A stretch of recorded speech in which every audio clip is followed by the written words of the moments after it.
Hey, what's up guys? This is Andrew Smirsick with Combat Training. Today's video we're going to be talking about chest rigs and military surplus gear. Now, if you're looking to buy a chest rig, I would suggest you make sure your EDC is squared away first, because you're going to use that all the damn time, and then get a battle belt set up, because a chest rig is just going to provide you additional rifle ammunition and medical equipment. That's the primary role of it. You can put whatever else you want onto it after that. First thing I would suggest would be a water source, but then that's where you get your mission specific stuff and radios, stuff like that.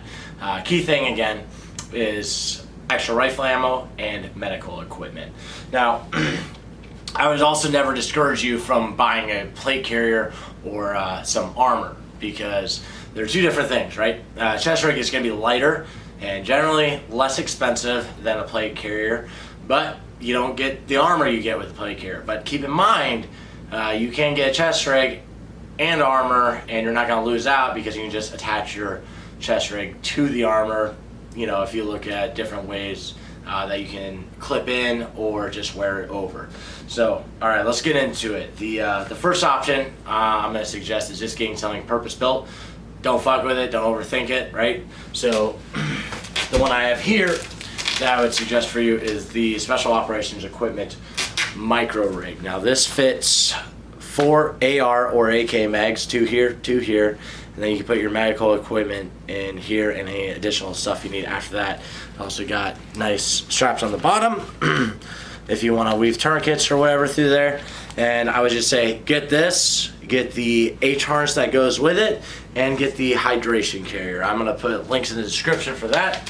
But that's the simplest option. Get that for each one of your rifles and you're fine. You don't have to think about it anymore. But now let's talk about stuff that's less expensive. So we're going to first talk about military surplus gear, right? Being first the ACU gear, because if you look at the surplus market, there's stuff in multicam, and then there's Marine Corps issued stuff, and that's going to generally be more expensive than ACU, because after the Army went to multicam, all this ACU shit hit the market, and it's at least half the price when you look at it.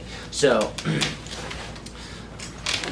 another simple, great option would be the tactical assault panel. Now, I know you're thinking, like, fuck ACU, I don't want that nastiness on my body. I get it. So that's why you spray paint it. You spray paint, it can be dry in about an hour, and you'll be fine. So I just spray painted this tan, and what the tactical assault panel gives you, excuse me while I try not to drop all my shit, is 6 mags across the back, and then you can put an additional one here and here. I like to keep it slick so that it's out of the way for my arms to fall down. And then you have MOLLE on the front, of which you can put additional pouches. So this rig was, I believe, $20 when I got it. You can find deals on it, or generally you can always find it for 30 bucks. But either way, that's not breaking the bank at all. And I would much rather you get this than something Condor or like an airsoft paintball type brand, because this is quality, right? This is military issue. This one, I believe, is made by Eagle Industries. So if you find anything made by like Eagle Industries, London Bridge Trading Company, it's going to be great. You can get that. Great materials, well made. And if you buy it surplus, it's not going to break the bank. So again, it's about 30 bucks, and I've got Safariland magazine pouches across the front. These are double M16 magazine pouches, which work really great with USGI mags and not so well with PMags. The PMags are a little bit bigger, so if you're going to put PMags in here, I would only put 1, because if you're putting 2 in there, it's not going to close all the way. Then these are Eagle Industries M9 magazine pouches that have a Kydex insert that are heated up and reformed to fit Glock mags. And over here, what is this? I believe this is Tactical Tailor. Tactical Tailor is not a good brand you can look at. And I've just got medical equipment here. If you're going to attach stuff to the outside, I would suggest buying some shock cord and just tying your own loops with it and weaving it through everything. But yeah, so 30 bucks for the rig. All these mag pouches were probably 15 bucks. You can usually get like 4 for $20. And then on the back, I've got the modular assault pack made by Eagle Industries, and that's got my hydration in it. I've got a Camelback bladder in there, and I can put in other stuff if I need it. So that's a very simple option. Also, if you do something like this, don't spray paint woodland. That's totally a sin because it's the greatest camouflage ever made. Now, another ACU chest rig that I've got that I spray painted. This is a fun job, right? I like doing my little tactical arts and crafts of spray painting and sewing shit. But this is the Rhodesian Recon vest by Eagle Industries, which again was ACU.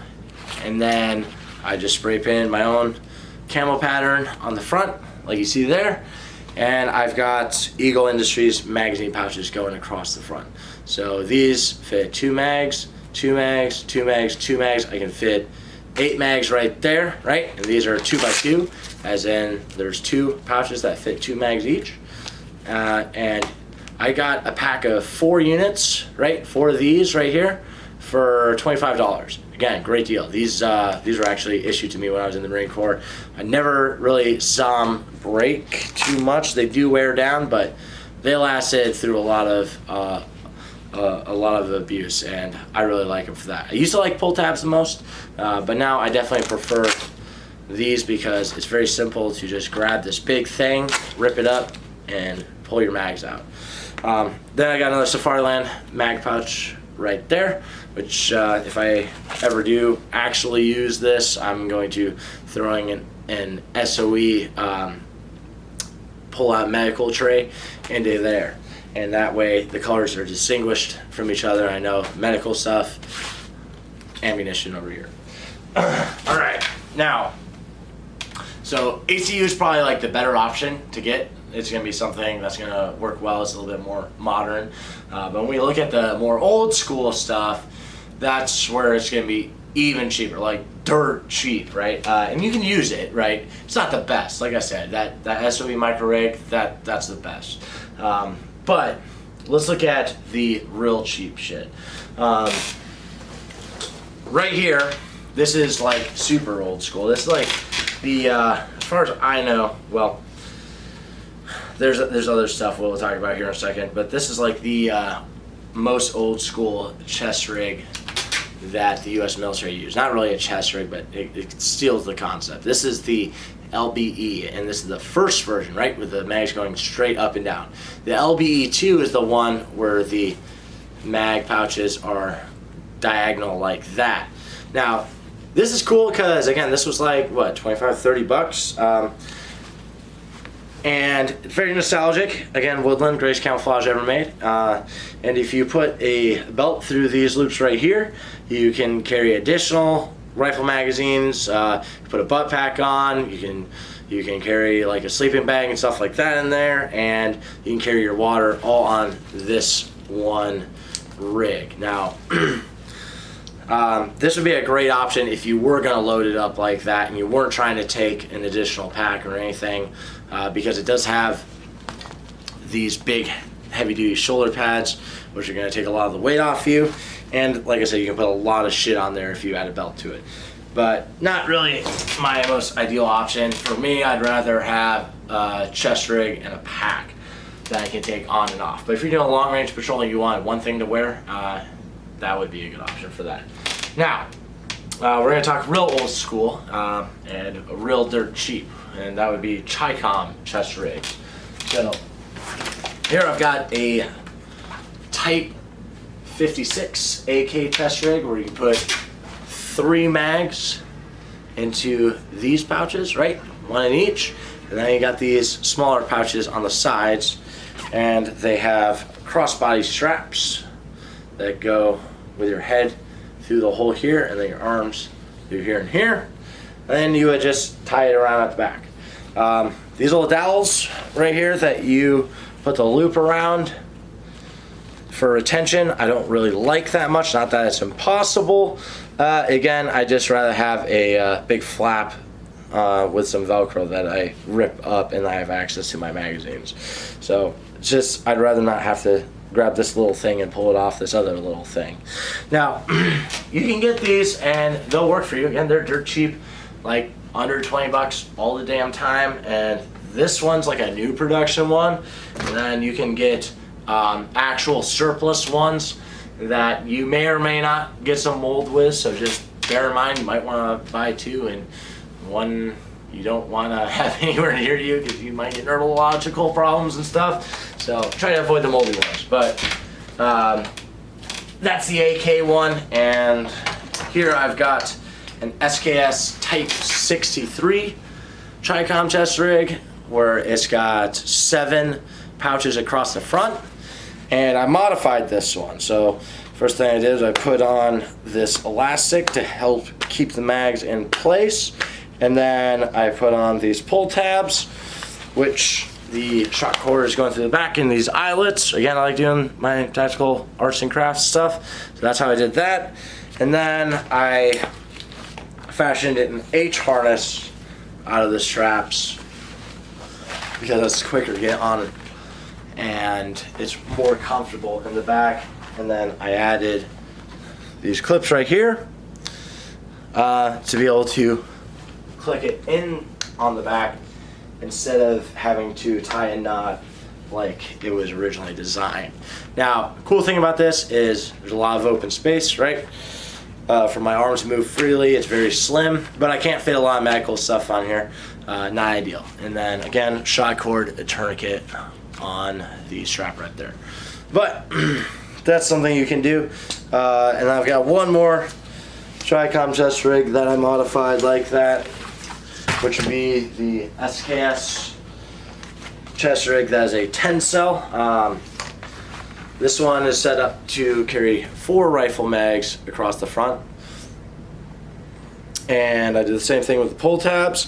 However, I wouldn't recommend this for AR mags because, yeah, they fit and it's real slim and it looks real good, but it is a pain in the dick to fit that mag in there. So I'd rather go with a Type 63.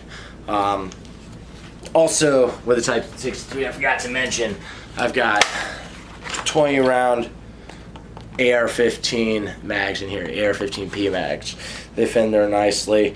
Some guys like to do the thing where you pull the tab around the side and you have the mag sticking out, but I found that it's way too easy for the mag to fall out, so I wouldn't suggest that. Maybe I'll do a video on this or I'll make another one. But there you go, 20 round P mag in there. And this is set up with all my match 5.56 ammo, so this goes with my DM rifle if I ever needed to fill that role. See what I mean about fucking hanging these little dowel things? God damn. There we go. Okay, yeah, back to this one. Same deal with the pull tabs, right? And black on green looks awesome, especially if you look at like old school SOE gear. I don't know, something about the way that contrasts, it just looks awesome. I love it, like the old school Iraq gear. Now, that was actually more like the first chest rig that the U.S. military wore, because if you look back at special forces in Vietnam, you'll see guys wearing Chicom chest rigs, and you'll see even some where they did modify them to fit M16 magazines. So anyways, guys, you know, don't buy Condor, buy SOE, and if you can't afford SOE or you want to spend your money on training instead, there's also the surplus market for you, so check that stuff out. I'll put a couple links in the description where you can find some of these things, and they may disappear because shit sells out. Yeah, alright, I hope you liked it. Be sure to comment, like, and subscribe. Alright guys, take care, and remember that training saves lives.